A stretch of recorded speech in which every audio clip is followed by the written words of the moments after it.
Today we have with us Jamey McIntosh, our RealCareer product manager.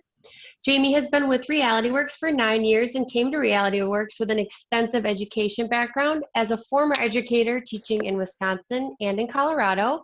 His topics cover student engagement, technology in the classroom, filling the skills gap, gaming, business education, and various agriculture and welding topics. So he's a pretty great resource for today's webinar, so I'll pass things over to Jamey. All right, thank you very much, Emily, and really appreciate everyone being here for the tips for starting a hydroponics program, and really appreciate you taking the time out of your busy schedules in this very unique time, and really appreciate you for what you're doing and your interest in this topic. So want to just kind of walk through and move through a few pieces here, but before we get too far here, just a few reminders. We are going to be recording this. We will be sending this out along with all of our resources and things that we talk about today. So you will get that in email in the upcoming days. So what you see here is something that you'll also be getting for your participation in this. So just a few reminders in our Zoom meeting.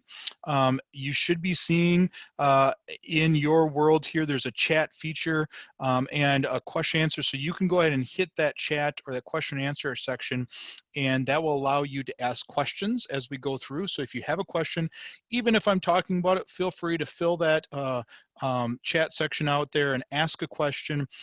We will have a spot at the end of the presentation for you to ask, but this will give you an opportunity to not forget about it. And if I do miss it while I'm speaking, we will go back and look for those and check on that as well. So we will be focusing in on that as well. So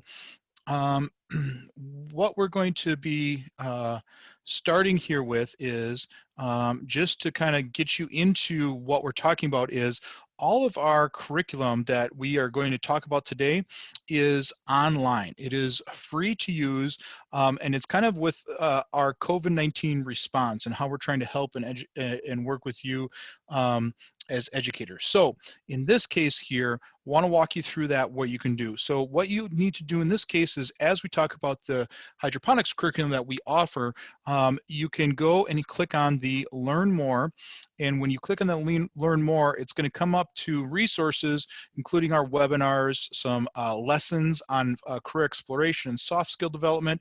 But where you're going to want to go is our guides and curriculum. And when you click on that, it then takes you into all of our different product lines that we offer, and it has our curriculums in there. And so what, in this case, our hydroponics and plant science, you'll go down to the plant producer and plant lab educational hydroponic systems, and that will bring you in to our curriculum and slideshow downloads, allowing you to be able to view all of those features there that you are kind of looking for in that sense. So if that is something that you would like the curriculum, it's right there on our website for you to go in, download, and be able to use at this time, kind of as our COVID-19 response. So with that being said, it also has our user guides for our hydroponic system, so you can look at them, see kind of what is all involved there, if that is something that you are looking to go forward. So with being said, as we start this hydroponics world presentation in the world we're in right now, we always say, you know, to remember social distancing. So like the plants, they need a certain amount of space to grow well. We hope that you will continue to do that as we continue to find ways to get back to our normalcy. So with that being said, let's get started. So what we're going to talk about today is in our I guess what I would say is, hydroponically speaking, is really three main focuses. We're going to talk about understanding on the importance of hydroponics and why it would be something you'd want to bring in to your educational experience. Then we're going to kind of go in and view 5 steps to starting a program and some things for you to think about if you started. Now, for some of you, maybe you already have a program started, so this might be something that you've already walked through, or maybe there's something in here that you look to in the next year or so that you could be moving into where you may want to look at, okay, how do we do it a little different? And then we'll finish off with learning about the hydroponics curriculum and our educational systems that we have here at Realityworks that might be a fit for you. So starting with the 5 key reasons for hydroponics. So the first one is really, a lot of times it's a limited space issue. Some cases it's that thing of, I want to grow different produce, I want to grow something, but you may not have the space to do it. A lot of times in school settings, you may not have a ability to use a lot of land resource, and so it's going to be a difficult thing to be able to grow.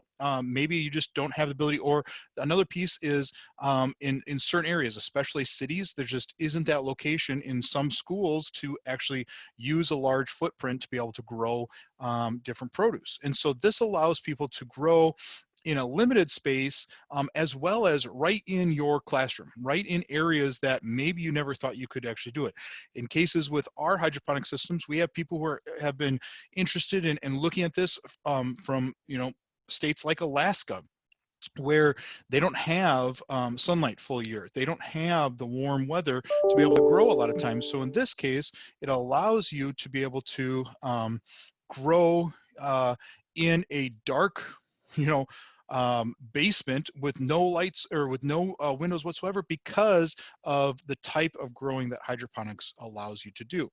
Um, Another opportunity here is the ability to use it because it's clean and efficient, in the sense of hydroponics farming is a very clean type of growing system. Again, you're using water, you're not using soil, you're using artificial lighting, you're using artificial wind sources, and so and then you're using water, and so really it's a opportunity for you to even do some organic type growing. It allows you to do it very efficiently, and grow on and we'll talk about this a little later, but in a manner that is very that can reduce the amount of time for it to be harvested. So it's something also to where, and what we call is the closed environments for year-round growing. Again, kind of going back to, the weather is a big piece of growing, and the growing seasons in the United States and around the world. And when you use hydroponics, it really changes your world, where you can now have a closed environment. You don't have to worry if it's going to rain or not every day. You don't have to worry if the sun's going to come out. You are creating that opportunity with your system, and that allows you to always kind of know what the system's going to do. And so those variables are taken away, and that can be very helpful for thinking of and using a hydroponic world. Another opportunity is, this one really hits home, I think, right now, as we are seeing issues with, and in the United States right now with COVID-19 and other issues, is this food shortage, or the worry, concern of food shortage that is happening. It may not actually, we may not have seen it in certain areas, but there's a concern that this could be a problem.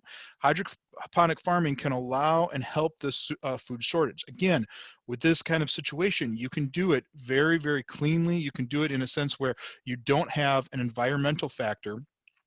You can do it in a warehouse, in pretty much any location, as long as you have electricity, you have the nutrients and the water, you're able to then start growing. And so again, this takes away some of that concern that could come, and that reliability on sources from far away. This allows you to do it very close to home or in your home, and allow you to get those different types of foods that you may want or may need. Another piece of this is just the ability for not only the weather and where it is, but especially in schools, and a lot of teachers who are looking at this, especially in the culinary area, what we really found is, if there are certain types of produce or plants that you would like to have, but they're seasonal, this is a place where all of a sudden you can get those types of plants, those types of produce, those types of products year round. This is something where you can be growing it even though it's not in season in your area, and you don't have to pay a higher cost for the shipping it in. You can make it yourself, you can grow it yourself. And a lot of times within that culinary, there are sometimes too where some grocery stores or some places where you get your food from, they don't have certain types of produce that you would like to have. You would like to have your students be able to try and experiment with. This allows you some of that food shortage of even when and how much you can get. It allows you to kind of be in control of that situation. So there's some really neat opportunities here with being able to grow your own food that kind of puts you in the driver's seat as well with hydroponics. Another piece of hydroponics, and I touched on a little bit here, is that ability to grow in a faster and a more timely opportunity. So one of the things we found, and what hydroponics has really been neat with a lot of different growing methods, is that it reduces the time between the planting and the harvesting. And the reason is because you have be able to control the variables. You are deciding how much light and how often the light, or the sun, if you want to say, the grow lights are going to be helping grow the produce. You help and decide how much water and nutrients are going to be used. And you can also change that and tweak that to try to get it so it's the best possible option. So then your grow rates are at the fastest that they can do. We'll talk a little bit later about some of those kind of focuses of the timing and how quickly you can get to the ability to produce and harvest your plants. The other piece is some biosecurity, and again, environmental factors can cause problems to your growing. By having this controlled environment, this closed environment, all of a sudden you can kind of move away from the concerns that sometimes the weather may have. Or if you're in a classroom and you're expecting something to grow and it doesn't, that can put you out of, you know, the next lesson or the next things you're trying to teach, excuse me. And so this helps with that world and being able to help you in that sense. The last one here is again, the ability to really test and experiment with your students. So being able to show and test is something that can really help you, in this case, allows you to grow your produce as you want to do it. Now, the problem that can happen there is with that testability, you may sometimes not grow it as you thought you did. And so there's learning opportunities that come from that. You may experiment and it doesn't work, allowing again for a rich opportunity for students to really think about and critical think, why didn't it work? Or maybe you create something that you didn't know was even possible and that just opens up new things. So there's allowing you to challenge new and different growing methodologies, and allowing you to seek out what are the problems and how do you fix those problems. So there's a wealth of opportunity for growing in this world and being able to work with that. So want to talk a little bit about our kind of 5 keys to starting a hydroponic system. So want to kind of go in here a little bit now, and those are kind of some, as you kind of ping down the list there, just some things of why hydroponics might be a possible thing or a positive thing that you might want to use, but want to talk through, okay, how do you get something like this started? What is some ways that you really start a program and get into that? So want to begin with kind of stepping you through the startup process. So again, just to walk through everyone and kind of look through this is, how do you get started? Well, in this case, you need to have that, that growing structure. Okay, so in this case, we have our hydroponic system where you're going to need things like lights. It has to have grow lights, the ability to actually, the right visual lighting, the rays that you need, so then you can actually have the plants to be able to grow. Next thing you're going to need is fans. The reason for this is you need to have that that movement of the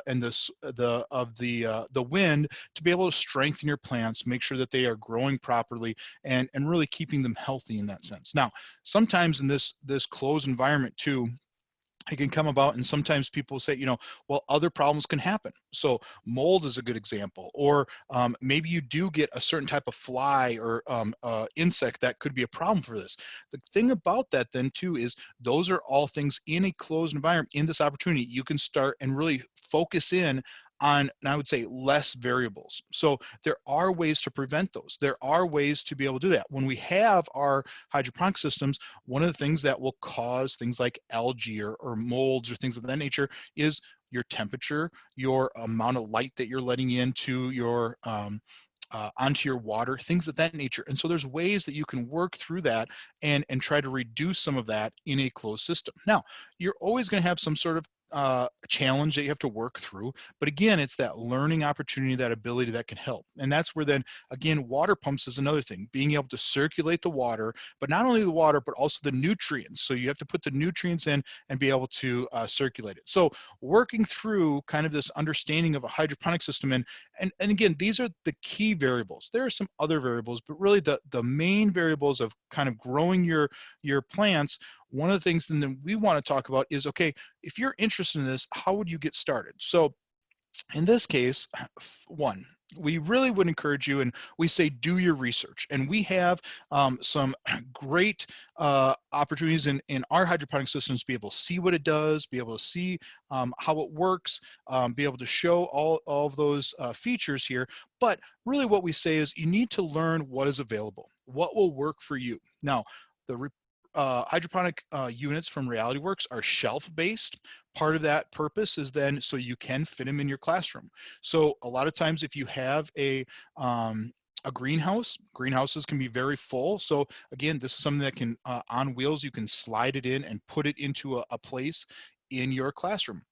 I'm sorry, in your greenhouse. So it is a space saver. It fits very nicely. Okay, there are bigger, different types of hydroponic units that are very large, very, I guess kind of a larger footprints, take more area up, and that is fine as well. It's really learn what's available and what works for you. Because that's the second thing, is learn what your time and your space limitations are. Because one of the things you have to look at is, okay, it is something that is going to take some time. It is going to be something that you will be working through in the sense of your space limitations, where this is going to have to sit here for 20 days, 30 days, 40 days for the whole harvest of your plants. So what kind of space do I have to give to this? And then also think about the outcomes you're looking to accomplish. So, some of these outcomes could be, well, I want my students to see the growing process. I want my students to experiment and see if they can change an outcome or grow something faster, or see if it can grow in this type of method of growing. So what are you trying to accomplish? Is it something where, hey, I want certain types of plants, so then I can then make salads or can make something with this, and my students can eat that? Is it something where I am wanting my students just to understand photosynthesis, just to understand the whole growing process, and so this is how we're going to do it because we can do it in a hands-on manner? What are you looking for, and how are you going to be showing that? And there's ways to also do this with hydroponic systems too, and especially now with our remote learning, if you can get this started, you can do webcams, so you can show the growth and have students go on and be able to see the growth day after day and be able to do some laps growing. There's a lot of different options there that can help you in that. But really, do your research. There's YouTube videos, there's books. It's a big piece. And as we come into the summer months, now might be the time to start looking and doing some of that research. Next one is create a plan. So, part of this plan is, okay, what do I want to start growing? And, and kind of looking at, okay, if I start in the fall and I'm going to do it during the school year, what does that look like? How many different times can I grow? And so with our visual here, days to maturation, some of these can take 30 days, some of them can take, different types of plants can take 50 days, 60 days. How many turns, if you want to say, how many times can we harvest different types of plants? That might decide, okay, I'm going to totally focus on these types of plants. Or, you know what, I want a variation, because some I want to be growing for a while. I move those out, put new stuff in. Some will still be in the plant sites there. And so what is your kind of growing date, and when's your harvest date? And then a big piece is, what materials do you need? Now, again, the great thing about the hydroponics is that there is kind of less focus on soil and soil nutrients, and more focus on your water levels, your amount of nutrients you put in the water. There's also some of those features there that can also be checked on, that you would look at, in this case, materials that you would say, hey, I need, these 5, 6 materials, and that's going to keep me going, versus okay, something in the, a outdoor environment, there's a lot of different things that could be needed and changing of soil and stuff like that. So this really kind of reduces the number of different variables. And so that's the thing where you can start looking and saying, okay, what are the main things? Now, give you an example, once you get your system, you're going to need nutrients for it. And there's a lot of different types of liquid nutrients that you can put into water. You just need to be able to do the math and know how much to give, and then also to trial and error, check those different things. It's also something where you'll need to be able to replenish the water and change the water or add water, because one of the things that will happen is that you'll have some humidity and some the water will just evaporate, and so you have to continue to do that. But a lot of it, then again, it reduces the amount of materials that you're going to need as you kind of go through and look at that. So creating a plan, and then also, what are your expectations for your students? What jobs or are different things that you want them to be a part of? How do they help the process in itself too? Next one here is expect challenges and triumphs. So in this case, growth happens. And one of the things with growth is that there's going to be some trials, there's going to be some errors that are made, and that is going to be tough at some place because it's not going to be perfect. And so you have to work through, okay, if things fail or if things don't go exactly how I want, well, what is the learning opportunities there? What are the things that, if it all goes really well, what are we going to do with that? What are those triumphs? And then again, share those experiences. And sometimes a great experience and a learning experience can be that trial or that challenge as much as it is that triumph. So really the big key here is that there are going to be some hiccups, some things. One of the things we found from some of our customers is they were right in the middle of growing season when they had to leave their classroom for COVID-19, and so they had to stop growing for that time, and they will pick it up, or they brought them home to be able to do that again. So there are some things there, and share those experiences with your students because it's a great learning opportunity. Now, we're going to talk with one of our experts at Realityworks here, and that is our fourth piece, and that's learn from others. So I did a video chat yesterday with our lead test engineer, David Brack.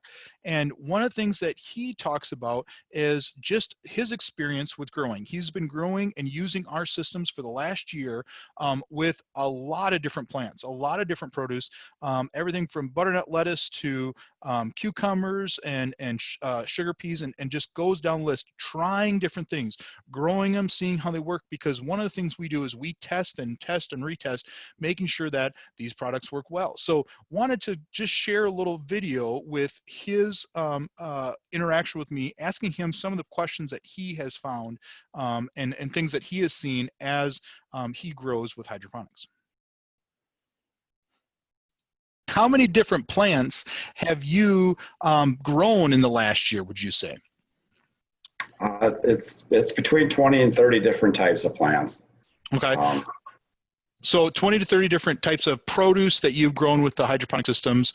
And on average, what would you say a growing time would be for these plants? From putting the seedling into the system to actually harvesting them? The quickest are your leafy green type plants, mm-hmm. The microgreens, the arugula, mm-hmm. And then the lettuces, like black seeded, ruby red, butter crunch type of lettuces. They all took about 22 to 26 days from when you put it in the system until when you harvest. Really? Wow. So within about 26 days or just under a month, you can have lettuce or some sort of leafy green to be able to harvest. That's pretty awesome. So what was the best plant or produce that you have grown or you've seen grown in your experience? It's definitely the leafy greens tend to grow best in the plant lab type of a growing system. Mm-hmm. The lettuces, of course, already mentioned, but the herbs as well. I do need to mention those. Cilantro, dill, Oh, make a great pesto sauce with it. So that's awesome. So you can do kind of that culinary thing where you can do herbs and you can do not just lettuce, which probably a lot of people think, oh, it's for lettuce, but there's a lot of different things. What's the most unique thing that you've seen?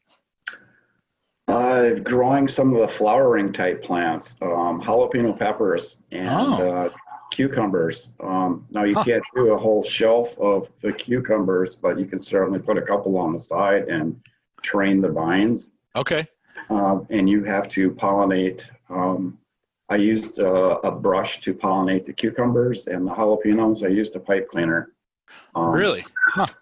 Yes. And there are sexes actually to the plant. I mean, some blossoms have the male portion and some blossoms have the female portion. So you have to identify that. So it's a great learning tool as well. I was going to say, that sounds like a great learning opportunity where you're talking about, the growing of them, but then also pollinating them so you can get into that world, how they all work. So, wow, that's pretty interesting from that side. And then just to be able to walk away with, I'm not a jalapeno person, but people who like those, they can grow that right there and have them to be able to see how they grow too. Huh. Absolutely. Very interesting. You think about the other learning opportunities on this. It's the water pH level, it's the nutrient levels, how much do I need to add to the system, the journal taking. So it's all of that type of work too. It's just a fantastic learning tool. Yeah, so it gives students a breadth of opportunity to try different things, to learn about, to understand about, and then really see from, seed to the plate what they are growing and then what they're going to be eating. So. Exactly. Yeah, you start the seeds off in a germination dome, and you can record how many days it takes till germination. And then, after you start seeing a root coming out of the bottom of the rock bowl, you place it inside of the hydroponic system and journal all this stuff. And it's really, it's fun while you test in my instance, but it'll be fun while you learn for all of our customers. Yeah. Well, and like you said, I mean, if you're looking at 20 to 30 different types of produce that you can create from this and plants that you can do, I mean, there's just a very degree of opportunity there to learn in that world. So. Absolutely. So let me ask you this, what are some plants that didn't work well in a hydroponic system? Because I know not everything will work well. So. In our systems, it was the tuber type plants. I believe that's the correct word for it. It's, like carrots, radishes. I didn't personally try potatoes, but I would not recommend potatoes either. But yes, those didn't work. And those are kind of things that grow down, like usually into the soil in that world, where hydroponics is really growing upward in that sense. So I could see why those would be. So you won't be able to do those types, but there's a plethora of other different things, that you were able to, from tomatoes and cucumbers to lettuces to, different types of kale and different types of plants in that world. So yeah, sweet peas and bush beans. It's great. It's fun. Okay. And it sounds like it, where you can just, you can use these to kind of test your skill, but also, I mean, it's a challenge. So that then kind of is some of the features that Dave wanted to kind of share with us, is that there's some product that can just grow really, really well. And then there are some where, again, talking about the tubulars, things that are growing in the soil, it's not going to work as well. So again, that kind of trial and error, but also testing, and then also asking the experts, looking to see how you can get help and understanding what is the best way to do some of these things. As he stated, and he gave an anecdote to me of one of the things that we found is that we can reduce the time of growing lettuce to about 25 days. So that allows, as you do it over and over again, to get more crops throughout a year's time. Another thing is that there are certain types like red shard lettuce, where it's something where you can actually harvest it, and after you harvest it, if you leave the roots for a while, it will start growing again. And so there's different things that you can work with and interact with your students and get them to understand what's happening in that world. The last one that I wanted to share with is is really just do it. Do it is the, what do you need to do? And again, after you've done 1 through 4, those kind of key things of doing your research, checking with the experts, talking, looking at different ways to do that, is to do it, is start the process. You've done your plan, you've worked with that. So now, create a space to start growing. Incorporate the hydroponic growing system that works best for you, and then act on your plan.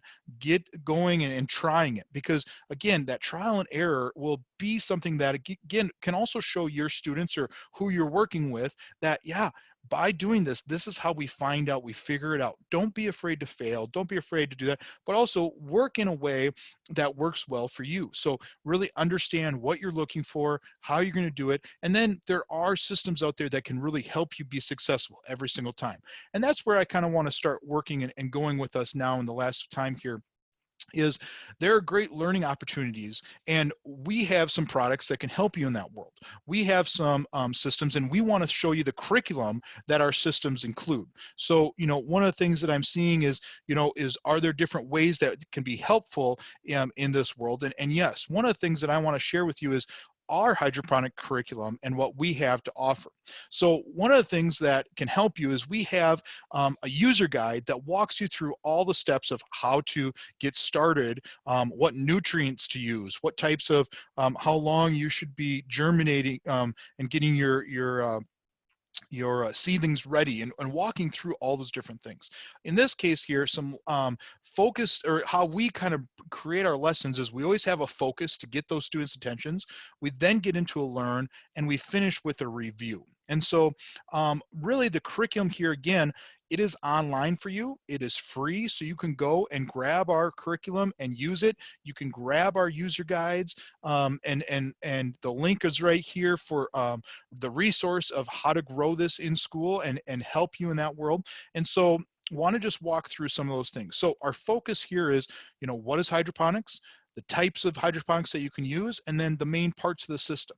So in this case, it might start with kind of, what do you need to grow plants and grow produce? And for some students, it's going to be, you need soil, you need sunlight, things of that nature. This is where you can change that and ask those questions and go into and actually kind of say, no, there's other ways that, and other places that you can get this information and do this type of growing without using soil whatsoever.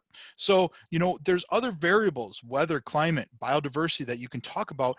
And that then leads into, okay, how do you grow with only using water and nutrients and not including soil? How do you do it in a different system where it's not always rows in the ground, but it might be rows on a shelf? It might be in other ways to do that. So this then gets in that learning with the types of system. And so our curriculum and our PowerPoint slides walks through the different types of systems, from a deep water culture to ebb and flow system, drip system, allowing you to be able to look at, okay, what are the variables? Why would this work better than that? What is the kind of focus that we would say is best for our system? What are you going to kind of be working? So there's the nutrient film technique, allowing you to kind of see what kind of things and ways that you are growing. Well, what works best, and why would you kind of use one over the other? There's also other types of learning here, things like aeroponics and aquaponics. Ours are hydroponics, but there are other ones there for you to be able to use. So the aeroponics and the aquaponics are also other things to walk through and say, is that something that would be interesting and helpful to use? So in this case then, kind of a review is then, okay, the parts of the hydroponic system. And we have in-depth curriculum and also PowerPoints talking about all the different pieces, from, lighting. What kind of lighting do you need your system to have? Grow medium, okay? It has to sit, the seed has to sit in something. And so in this case, it's not soil. So things like rock wool and other options there to actually hold that seed in place. And then use the water and gain the water and the nutrients. So water, nutrients, and then airflow and wind and the movement and oxidization of the water and all these different pieces. So that is something that helps in, gives that. And again, this is a free resource, and we will send you this email with all the links so you can go right to it. And I'll also tell you about it at the end of our little talk here as well. So another feature here, another thing is just telling you about our products. So Realityworks this year was awarded a world-changing idea award from Fast Company for our hydroponic systems. And we have two different options for two different growing variables. So the first one that we have is our plant lab unit. This is a smaller unit. It is 33 plant sites, and every single shelf here has its own water and nutrient tank, allowing you to have 3 different shelving units here where you can put different nutrients, different amount of water in each one, allowing you to grow different things. Some produce and plants need more nutrients, some need less, and so you can grow different types of produce on each shelf here, or you can put the same in on every single shelf and be able to grow that way as well. So that is one of our lab units here, and again, it has rollers and it can fit nicely in a classroom into a greenhouse area. The other one is our plant producer. This is a much larger unit. It has 42 plant sites. It has a programmability, so you can monitor and sensor in the sense of the lights on and off, how much sunlight you want it to have, how much wind, and using the fans that you want to be able to movement here. But in this case, it has one tank at the bottom, and so that is moving through each level here. So your nutrients is much more production focused here. So being able to produce a lot of different vegetation using the same type of water and nutrients for that product. But two different options that we have that allows you to grow produce.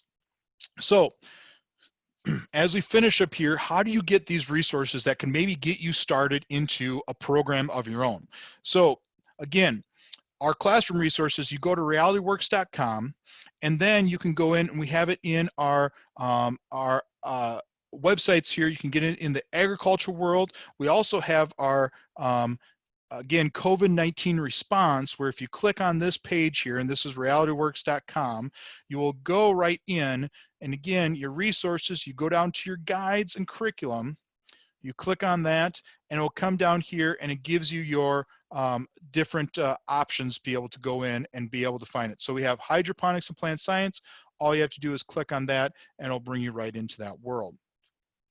Also, want to encourage you again to go to our hydroponics website, again, right on realityworks.com, and what that allows you is we have this hydroponics education implementation. All right, when you click on that, all you have to do is download the hydroponics implementation guide, and a lot of the things that we talked about today, that helps you kind of get your step-by-step, some of the pieces of, okay, I'm interested in this, what do I need to know? It gives you those things of, you know, nutrients, your lights, your wind, all the different pieces of the puzzle, kind of walking you through, again, getting you ready for that planning of being able to do your what you're looking for. Another big tool for you here is we have a promotional discount right now, all the way to June 30th of this year, of the fiscal year here. So until the end of the June, you can get 10% off any of our agriculture, any of our hydroponic, employability, plant science products. So you can go to our website, pick out what products you're interested in, and then there's going to be an automatic 10% off that you can get through June 30th for those products. So with that all kind of being said, I know there's been a few questions, and so want to get to some of those. So Emily, do we have some questions that we can help answer there? Yeah, so the first one that we have, you kind of touched on at the beginning, is for closed environment, will it allow mold growth or would it prevent it? So it would be something where you would have to watch for that. So with a closed environment, there is less chance, again, because you can then decide and work with, you know, your environment of what your temperature is. Is it room temperature, things like that, where you can be able to check that and make sure that you're not having that as a present thing. So because of that closed environment, mold could grow again, but you can change it and you can look at it a little different because of the temperature you use, the amount of water, your water temperature. There's different things that you can do to help prevent that being a problem. So again, because of the decrease of variables, that can really help reduce any of that mold. And then again, that's another piece of keeping your plants healthy with the fans, allowing that to not let your fans sit and then cause mold issues, but the movement of things like that. So all those different features that are part of the hydroponic system, that really will help reduce any of a problem there.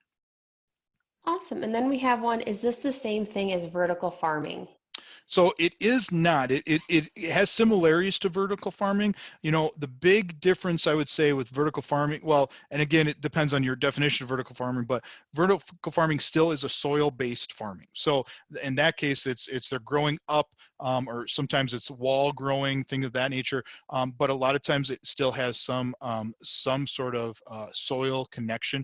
By using hydroponics, there's no soil involved. And then it is also sometimes too with vertical farming where in this case, each plant, each seed has its own roots, has its own system in its own kind of bucket. And so it has a little different connection, but it has some variables that can be kind of connected to vertical farming, but it is a different kind of system. Perfect. And then if there are different plants, would it require different nutrients and would you have to replace the nutrients? Yeah, that's a great question. And that's where, again, we have two different hydroponic systems in our product lineup, because one is there are some that need different nutrients. And so with our Plant Lab hydroponic system, it has 3 shelves. And so you can put different amounts of nutrients on each shelf and in each different tank based on what that plant needs. So you can grow different plants on each shelf. Now, there is also with their plant producer, a lot of times you can, and we kind of help with some of this information too in our, in our user guide, in our resource that we give, is there are a lot of plants that can grow with a very similar amounts of nutrients. So there are some plants that you can grow on in the same system that are very close in what their nutrients needs are. And so in that case, then you can put them right next to each other or on different shelves and they'll get the same amount of nutrients. But again, one of the things that we do is we also give you the pH and the EC level and what it should be, so you can then test and check those things to make sure that what you have, the nutrients you have, so then we're giving and helping with that, so you can be testing and checking those things out. Perfect. And then any books, videos, or articles that you suggest on additional information, especially when thinking about do-it-yourself building benches or systems? Yeah, so the best example I can give is, and it's not a book, but probably videos, is YouTube has a plethora of different videos out there and a wide range of different things. So, you know, again, it goes back to what we said about the planning and creating your own plan and you know, what's your space? What are you looking for? What are the things that you need? And then start doing the research and checking out there because we have videos on our product. We have articles and we have our guides out there now, so you can go grab that, see what it does. But there are others out there, and maybe you have a different system. You know, maybe you have the space to be able to do a lot bigger than the 42 sites that one of ours has. You can put, you know, multiples of ours in one location, but it might be something that you're looking for something else. And so there's a lot of just, you know, how-to videos out there. And YouTube's a great resource, but it isn't, I can't give you just one just because it really kind of jumps around and what I've really seen is you grab a little bit from each one. And hopefully that's the same thing here, is you're taking something away and maybe there's a few things that you want to do different, but you're grabbing from a few different places. Perfect. And then in our curriculum, does it talk about growing cut flowers? So we have not gone that far, and one of the things that Dave Brack has talked about is that, you know, there is a need for there is a need for certain types of produce to pollinate, and he talked about that, you know, actually doing the pollination. We have not gone that far into we have gone into pollination of produce and kind of on the food side, but our own view has not been into the cut flowers and growing cut flowers. Now, I have seen, and there are places out there that said you can do that and you can grow them. So that would be kind of a new place for us to go. We haven't tested that yet, but there are some places who will do that and have done that before. So again, it depends on the flowers and the ability to grow those and the height and what they can take. But there is the ability to do that. We just don't have anything on ours right now. Not saying it can't be done. We've had some customers who have tried different things and those types of things have worked out, but we just haven't done it in our own offices to try that. And then are there any special seeds for hydroponics, or will any seed work? No, that's the great piece, is that hydroponics, you can go out to your local gardening shop, you can order online, you can get seeds from anywhere, and as soon as you can have a seed sprout, you can grow it in a hydroponic system. So it's not a special seed for hydroponics because the nutrient is still getting to the plant, the flow of the water, the movement of it is still allowing it, so there's not a special seed that you need to use. Again, it really goes down to the types of plants that you can do. Like we said, carrots and radishes, those aren't going to work. But for pretty much anything else that you can do, there's not a special seed. You just have to plant it. Awesome. And then was there any success with tomatoes so far that we've found? Yes. So we have done tomatoes and it has worked. A big thing with the tomato is, with ours is because it's in a enclosed framework of our shelving units, especially with our plant producer, the bottom shelf of our plant producer has a 20 to 24 inch height on it, and so you can grow tomatoes up into it. And a lot of times if you put and basically just you put a trellis on the side of our producer, it will then help those plants grow up, and that's been successful for us. Yep. And then how do we combat algae if they're like located in the basement at their school? Yeah, so the big piece here is, how does algae grow? And algae grows with the help of sunlight. And so you have the grow lights in that. The nice piece and the way you can do that is try to reduce the sunlight, and then the algae blooms will not grow as much. So how do you do that?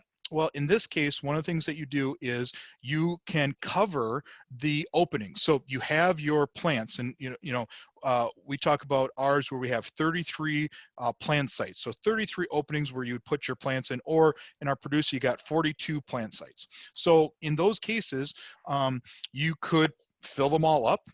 Those then would have a basket in them, and then that would reduce the amount of sun that would get underneath the platform or the holder to get into the water. So if you fill up your whole system with all your sites with plants, there's not going to get a lot of sunlight or the grow light into that water, not going to have a big algae problem. Now, if you space them out, and now you have open holes where then that can get into the water, there's going to be more opportunity for algae bloom. So in this case, what you want to do is just you close those up. You can use a duct tape, you can use a cloth, you can do whatever. You close those over, that reduces the amount of algae bloom. So again, by having this system, yes, algae can still grow, but you can reduce it because of the system and how you're actually doing it. Okay, and we got a couple questions here about nutrients. So does our company offer any nutrients? And then how often would they need to put nutrients in? And then how costly is that? That's a great question. And so here's kind of the nutrient side, is we are not a supplier of the nutrients. That is something where you can get it from a lot of other places, from local stores to it's on Amazon. I mean, it's something where you can buy online and purchase and get it in 1 or 2 days. So there's a lot of different places. Now, in our in our user guide, we give examples from our testing, from what we've done, of what are the best nutrients. And again, we are in there have really 2 different things. We give, I think there's 14 or 15 different places where you can buy seeds. So we try to give examples of, hey, here's where we found success by using these types of seed companies, and they have them year round. So those are some options for you. Another piece is we put on there different places that you can buy nutrients from.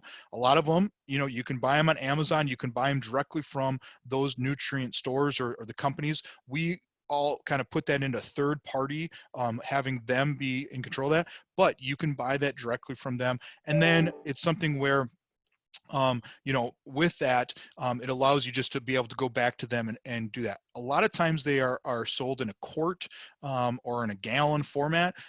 With our product and our testing of that, you can usually buy the amount you need would be, you know, you buy one jug, if you want to say 1 quart of it, and that can be anywhere from $10 to probably $14 on average.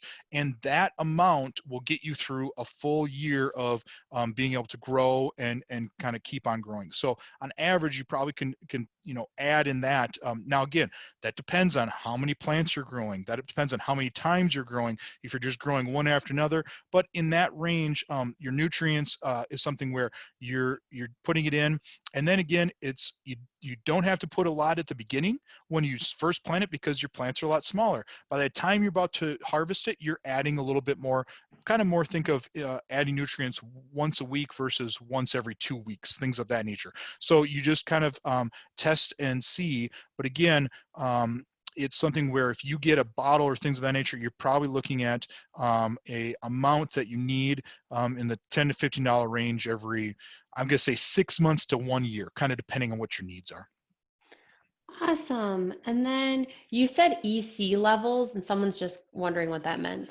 Electroconnectivity levels. So electroconnectivity, and really that is talking about how much nutrients is still in the water, kind of working with that. And so it's really checking to see, okay, you have your water there, but how much of the nutrients has been sucked up or taken up by the plant, and how much of it is still in the water to be used later on by the plant. So you check that every so often to make sure that you're saying, oh, I need to add more nutrients because these plants are taking it all up and they're growing from it. Well, if you don't have enough of that nutrients in the water, then all of a sudden it doesn't have anything to continue to grow. So it's just checking that to be able to go that, because as the plants grow, they take up that nutrients and you just need to keep adding it. So Awesome. And then how often does our hydroponic systems need to be cleaned?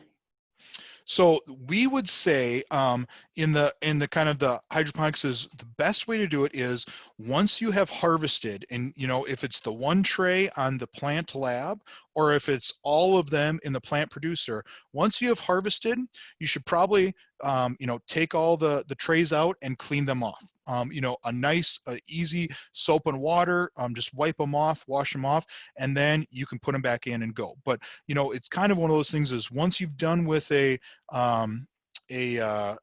harvest, you would just clean them up. Okay. And again, it doesn't have to be a scrub down. You don't have to bleach them. You don't have to do anything like that. It really is just a soap and water, clean it off, make sure that if there was algae bloom or anything like that, you just kind of take some of that stuff off, and then you can go ahead and start using it again. So again, if you're following our, you can plant something and it takes 25 days or let's say 30 days, you're probably going to clean it every 30 to 35 days, depending on, your needs and what it is. And some of them, with the trays, you could do it one at a time. You can do a few of them.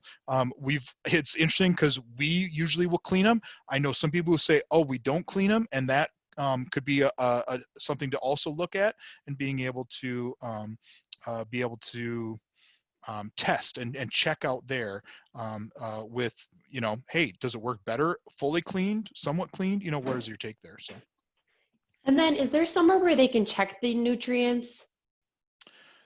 So can they check the nutrients? I'm assuming like the EC amount. level, the amount of level. So yeah, so one of the things that you can do is you can get a EC meter and check it through that. You can do strips for your pH level. And again, we put all that into our curriculum or into our user guide telling you how to go about doing that and getting that. But yeah, it's basically, it's a meter test. You just put it in the water, you check it, and then it will tell you, yep, this is, good. And part of that is it will give you a number. And so you have to go back in our guides, give you what the numbers for most, again, may not be every single plant out there, but for most of the produce that you would use in hydroponics, you can then go and see and say, oh, this level is at a 7 and I need to be at a 9. Okay, I'll change to that. So it's just reading a chart in that sense. Mm-hmm. Awesome. And then somebody saw that you had the electronic panel on your slides. Can you talk more about that? She wants to know, does it show pH levels, and is it something that the students will use for data collection? Okay, so the electronic panel is on our plant producer product, and that has a little bit more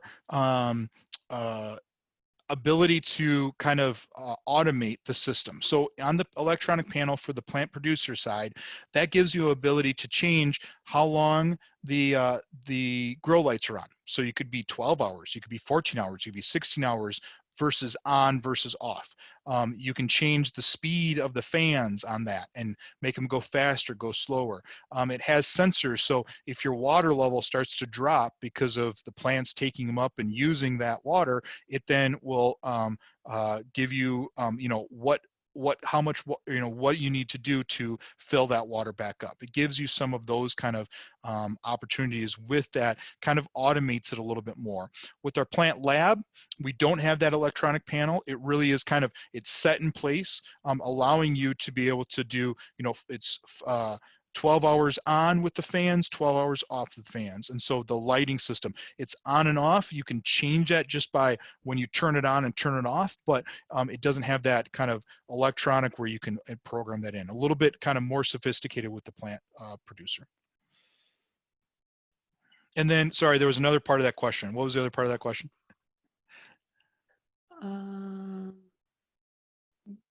Use of data collection and then Oh, show pH levels. okay, gotcha. Yeah, so there isn't a data like a pH level. It doesn't read that. You actually have to go in and do that yourself. So it doesn't have a data collection part. That's more on the student side and letting them be able to go and try that and do that. Yep. Sorry, that was, I missed that part. Awesome. And then we do have some questions on our hydroponics resources and kind of what we have on our website. So people are just wondering the links, who all can get those, and then also are there any grant resources? And then where can they find out information on our hydroponic systems? Yeah, so let me just share again here. Let me try something to make sure that I'm sharing correctly here. Because what I'm going to do is I am going to go right to our website here. Okay, and so I'm just going to show you and walk through that. So here's our Realityworks website, and the first big piece here is, again, this COVID-19 response, where you click on that, and my visual's a little smaller, so let me get a little bit bigger here. So again, here's our Realityworks COVID-19 response. You come down here, and it gives you your guides and curriculum, and that's going to be your big piece here, where you can go in there, and in hydroponics area here, you just click the button, the plus sign, plant producer and plant science. You click on that one, and this is going to give you your user guide, your curriculum, slideshow, so you can just basically download those pieces for you. All right, so that is everything that you want, all the curriculum. It's downloadable. It's files for you to be able to use. The user guide allows you to, I'll click on that here, and it brings you right into our user guide, showing you everything from water pumps and lights, and takes you to all the different products and how it works. So that can be a nice little addition for you if that's something where you want to dig a little deeper and see what our products work. The next thing is, on our Realityworks website here, if you come to the products page here and you click on products, the second one down under agriculture is hydroponics. So if I click on that hydroponics page, again, it's under our agriculture world here, and kind of the growing side of things in our plant science world. But then you have your different options here to look at the products. But at the very top here, it says, you know, the Hydroponics Education Implementation Guide. So all you have to do is click on that, and then that will bring you, whoops, there we go, right into our, you know, tips and tricks for starting out. So it kind of walks you through what you can kind of think about and how it might work for you in the classroom. So that is there for you as well, to be able to use. And then, let me get back here. You can go in and you can view our products itself. and it shows the usage. So we have some videos, we have different guides, and then we also kind of go through and give the samples and overviews and specifications that you might be looking for as well. So you can go in there and look at our hydroponic systems and what you may kind of view and see as interesting in those there.